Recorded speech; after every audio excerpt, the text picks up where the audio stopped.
In the top stories, the government has launched a digital insurance card system for public servants. Regionally, all frontline Cayman Islands police officers will be wearing body-worn cameras by the end of July. And on the international scene, Xi Jinping has warned Donald Trump that tensions over Taiwan could lead to conflict.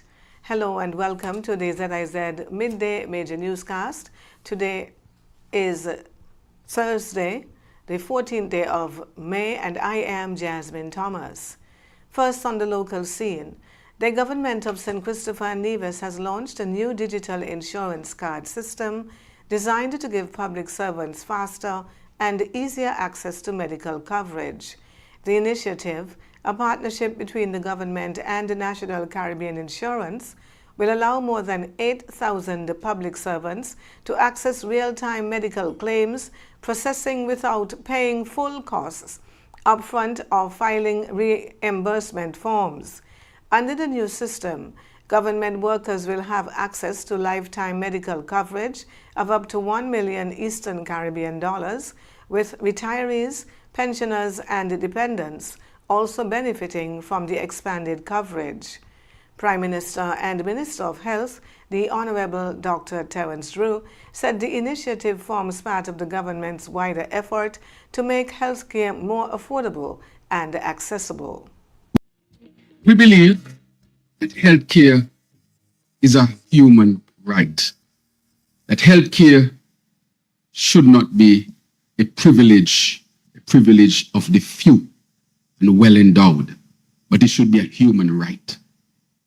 To that extent, that vision is what drives what we are doing here today.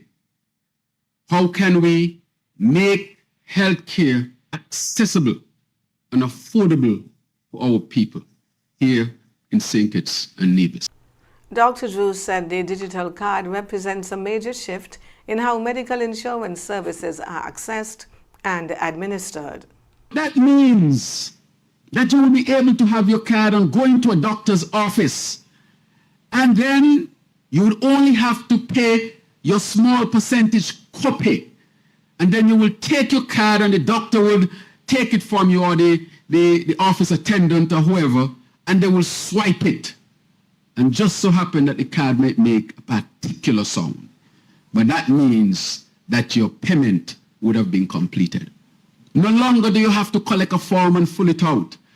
No longer do you have to rush to fill it out within 3 months' time. And if the 3 months have passed, the hundreds of dollars that you would have spent, you can't regain it because you have passed the time that is allotted for you to be able to submit. So that has been eliminated. The Honorable Dr. Terence Drew. The Royal Bastia Valley National Park Arboretum was officially handed over to the Ministry of Environment, Climate Action and Constituency Empowerment on Wednesday. The project was developed under the European Union-funded OECS Integrated Land Management Project. Minister with responsibility for the environment, Dr. Joy L. Clark, said the Arboretum represents an important investment in the Federation's sustainability agenda and environmental development. She also commended those who contributed to the project. This arboretum is a testament to the possibility that exists through partnership and our regional systems. As a result of both, we are able to benefit from an initiative that actively takes into consideration our local realities and caters to the unique needs of this protected space, all while strengthening our environmental resilience and providing a scalable foundation on which we can build and expand and maintain. I take this opportunity to extend a deep and sincere gratitude to the Organization of the Eastern Caribbean States for your support and, of course, your assistance for the entirety of this process, and, of course, to the European Union for your funding and partnership with small island developing states. Director of the Environment, Darion Edmeade, also recognized the local team involved in the project and spoke about its long-term value for future generations. I must also recognize the many individuals who have played a critical role in ensuring that this space is ready and look as lovely as it looks this morning. For those who would have contributed in one way or another in the fencing, the landscaping, we say thank you. Projects of this nature require careful planning, coordination and dedication, and behind every successful initiative is a team of individuals who work tirelessly and often behind the scenes to ensure that we reach the level of which we wanted to reach today. For the students and the young people, especially, this arboretum can become an outdoor classroom, a space that inspires curiosity, environmental awareness, and stewardship. It creates opportunities for learning, research, recreation, reflection, while helping to foster a deeper appreciation for our natural heritage. OECS representative Delamine Williams commended St. Kitts and Nevis for its continued focus on environmental protection and resilience. I wish to specially commend the government and people of St. Kitts and Nevis for the bold and visionary pursuit of the Sustainable Island State Agenda. This agenda reflects a strong national commitment to balancing economic growth, social advancement, and environmental protection, while positioning St. Kitts and Nevis as a regional leader for sustainable development and resilience. Premier of Nevis Mark Brantley is calling for more resilient and adaptable approaches to private wealth management in an increasingly uncertain global environment.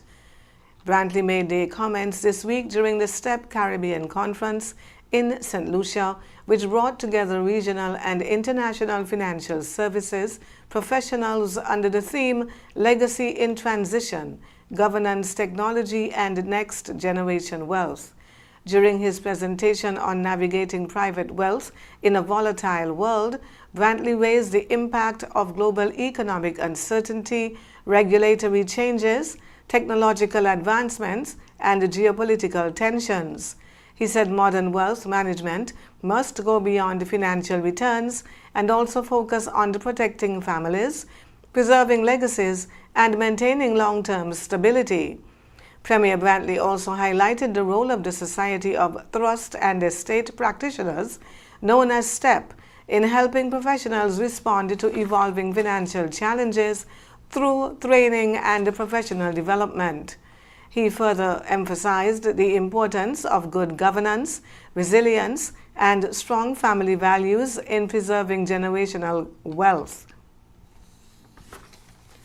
And on the regional scene, all frontline officers in the Royal Cayman Islands Police Service are expected to be equipped with body-worn cameras by the end of July. The RCIPS says the phased rollout is designed to create an objective record of interactions between police and the public. Officials say the cameras will capture high-definition video and audio to support investigations, improve evidence gathering, and strengthen accountability. The full implementation follows a 2-year pilot program that included reviews of training, internal procedures, and judicial requirements. Superintendent Rohe Williams described the introduction of the cameras as a transformative step for policing in the Cayman Islands. The RCIPS says clear guidelines will govern when recordings must take place, including during arrests, searches, and use of force incidents. Police Commissioner Kurt Walton said the technology is intended to support transparency, professional standards, and public trust. The RCIPS also plans to hold public and media engagement sessions ahead of the full rollout. And opposition figures in the Dominican Republic are criticizing a new agreement with the United States that would see the country temporarily receive third country deportees. The non-binding agreement, announced this week by the Dominican Foreign Ministry, would allow a limited number of migrants without criminal records to enter the country before being returned to their homelands. The agreement forms part of U.S. President Donald Trump's broader immigration crackdown, which has included deporting migrants to countries other than their own. Opposition members have raised concerns about transparency and national sovereignty. Former Foreign Minister Andres Navarro has called on the government to release the full details of the agreement, while opposition figure Manolo Pichardo described it as a threat to the country's independence. The Dominican government has defended the deal, saying it will operate within national law and will not change the country's immigration policies or border procedures. Officials also stressed that the agreement does not apply to children or to nationals of Haiti. We now take a look at the international segment of the news. Chinese President Xi Jinping has warned U.S. President Donald Trump that tensions over Taiwan could lead to conflict if the issue is not handled carefully.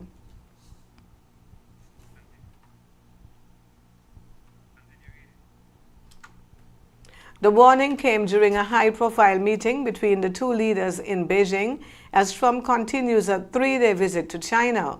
According to China's foreign ministry, Xi told Trump that Taiwan remains the most sensitive issue in relations between the two countries.